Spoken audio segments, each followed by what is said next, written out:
haven't been adventurous enough. I found a box with a lid and I've crawled inside. People come and move it to the left and to the right.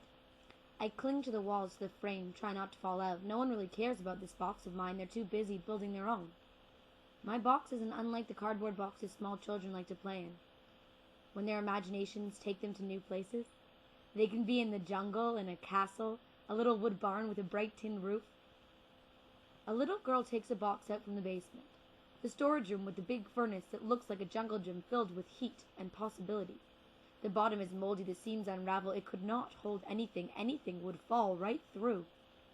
The little girl sees the box as paradise. She sees a tree that stretches with flowers on the trunk, and she picks them, scatters the petals against the concrete cold on her feet. The basement is a garden. The box is her paradise. This box would make a nice bed, warm, cozy, content. The little girl likes her paradise. I am in a box. It is not paradise, but it is warm, cozy, not content. The walls are falling down. People push it side to side. I hold on. My fingers try to cling to the lid, try to stop prying fingers from opening the top. Something is special about this place where I find myself so often now. I am not ready to let go. I watch this girl. She stays within the confines of something. Something. A thing I cannot see, but holds her collar and leash like she is tied to the trunk of a tree. I see this girl. I try quite hard to cut the rope, to set her free. Sometimes people like their ropes, their collars, their prison cells. Sometimes people like the bars, the solitude of self-inflicted limitations. I am in a cardboard box. Sandpaper colored but smooth four walls. A lid that keeps me in, keeps me ducked. When he tries to let me free, I bite at his fingers. I strike at his flesh. I slither on my belly, wait for him to reach. I will not let him touch me. Don't even think about it, mister. This is my home. These are my walls. I am perfectly comfortable in this space, perfectly aware of the world around, perfectly able to listen, to hear, to speak, perfectly perfect, perfectly scared, perfectly spaced, perfectly sound. Untitled. There's a man sitting across from me with a Coca-Cola.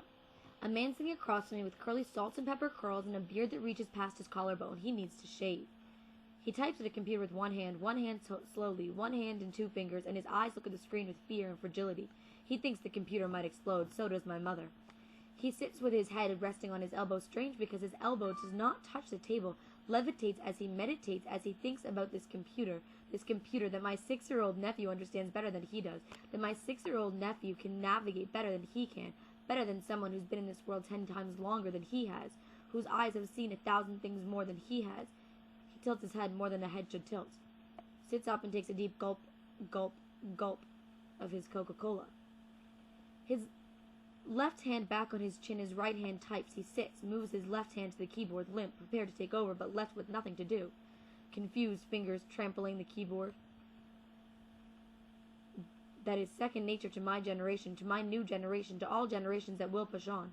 He leans back, a perturbed belly rests on his lap, rests against his thigh, so big I hadn't noticed. Hand on his chin, leans in, I cannot see his belly. One hand on the keyboard, one finger, two fingers, other hand at the ready. Left hand useless, dangling over the keys. At the ready, ready, useless. Back to the chin. Levitates as he meditates, as he searches a computer screen for some familiarity.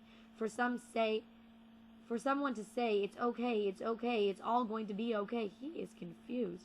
Hand on his chin, tilted head, hand at the ready, eyes pierced with fear and fragility, belly resting on his thighs. Leaning forward, a drunk man's blurred vision, confusion, misunderstanding, like the computer is a straight line he cannot walk. Hand at the ready, typing one finger, two fingers, fed up, tired and unjustified behavior. He is smarter than this. He can overcome this machine. He will. He will fight and revolt and rebel. He will overcome and conquer and surmount. This is a machine.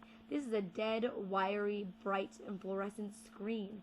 He will vanquish and he will capture and he will confound. He will... After a smoke and a sip of his Coca-Cola.